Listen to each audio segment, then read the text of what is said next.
जब ही नारद जी ने ये बात कहा, दशरथ जी को बहुत ग्लानि हो गई, मन में कष्ट हो गया और आंख बंद कर लिए कि हे भगवान, मैं समाज की सेवा करते करते ये भूल गया, 60,000 वर्ष की अवस्था आ गई कि मेरे पास कोई संतान नहीं है। अब राजा दशरथ को गंगा जमुना सरस्वती जैसी धारा अश्रुपात होने लगा, पूरा वस्त्र भींगने लगा और राजा दशरथ रोने लगे। और अपने घर राजा दशरथ नहीं गए, मानस उठा के पढ़ लीजिएगा, अपने मन से कोई बात नहीं करता। मानस में लिखा है, जब ही ग्लानि हुई तत्काल क्या किए, तत्काल क्या किए पता है? जब मन में कष्ट हुआ, ग्लानि हुई, तो जो चक्रवर्ती सम्राट है, जो श्रेष्ठ है, जिसके धन को देख के कुबेर भी डर जाता है माता जी लोग, उसने क्या किया? आप लोगों को पता है कि राजा दशरथ फिर क्या किए? कोई बोलिए, क्या बात है। बड़े प्रिय हमारे हरिहरपुर की धरती से आदरणीय श्री हमारे उमेश सिंह जी के भ्राता अनुज पधारे हैं। बहुत बहुत अभिनंदन, बड़ा सुंदर आपने बताया। और महाराज जो स्वयं ही इतना सुंदर राजधानी दिल्ली में आप रहते हैं, बड़े सुंदर धार्मिक व्यक्ति आप हैं, जोरदार ताली बजाइए। आपने बताया कि जब मन में ग्लानि हुई, कष्ट हुआ, यहाँ बैठे हुए सभी लोगों को, बहुत से लोगों को पता होगा, क्योंकि यह गांव बहुत अच्छा है। इस गांव में आके आज तृतीय दिवस की कथा में हमें बड़ा अच्छा लगा, हृदय से साधुवाद, धन्यवाद। गोस्वामी तुलसीदास जी ने अपना लेखनी उठाया और लिख दिया कि जब राजा दशरथ को ग्लानि हुई, कष्ट हुआ, तो क्या किए? गुरु गृह गयऊ तुरत महिपाला, चरणाय लागी करी विनय विशाला।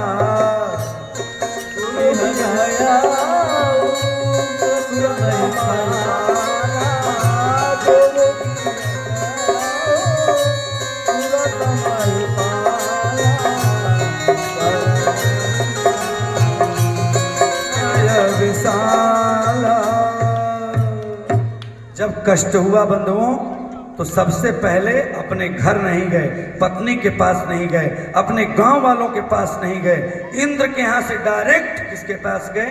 गुरु गृह गया तुरंत महिपाला, गुरु गृह गया तुरंत महिपाला, चरण लागी कर विनय विशाला, चरण लागी कर विनय विशाला। निज सुख दुख सब गुरु ही सुनावा, निज सुख दुख सब गुरु ही सुनावा। तब वशिष्ठ महोदय रमनावा,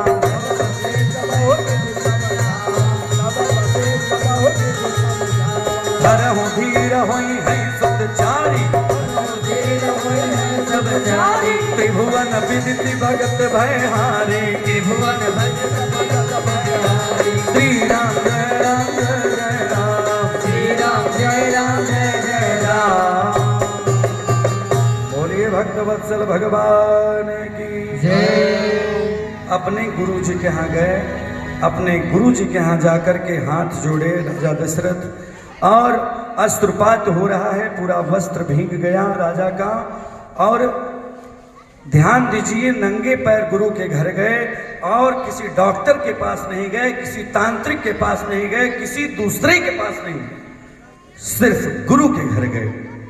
वो गुरु और माता पिता ही एक ऐसे हैं कि अपने बेटे का, अपने बच्चे का, अपने परिवार का, अपने गांव का, अपने क्षेत्र का कल्याण कर सकते हैं। दूसरे में कोई में सामर्थ्य नहीं है कि वो गांव का कल्याण कर दे। कोई संत हो, कोई आचार्य हो, कोई विद्वान हो, निश्चित है कि वो आपका कल्याण चाहेगा।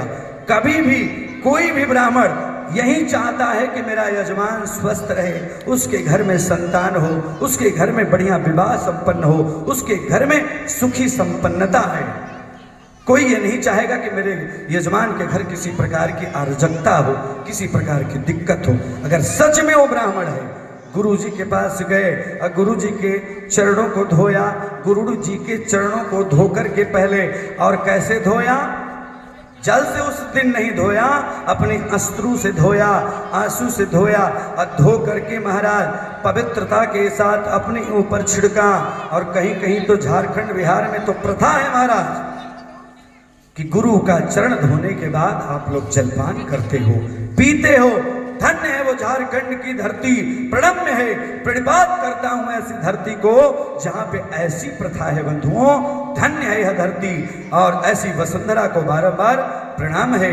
गुरु जी जब घर में आते हैं तो मैंने पहले ही आपको बताया कि गुरु चरण मिले लावणी भाग से, गुरु चरण मिले लावणी भाग से, गुरु चरण मिले लावणी भाग से, गुरु चरण मिले ला।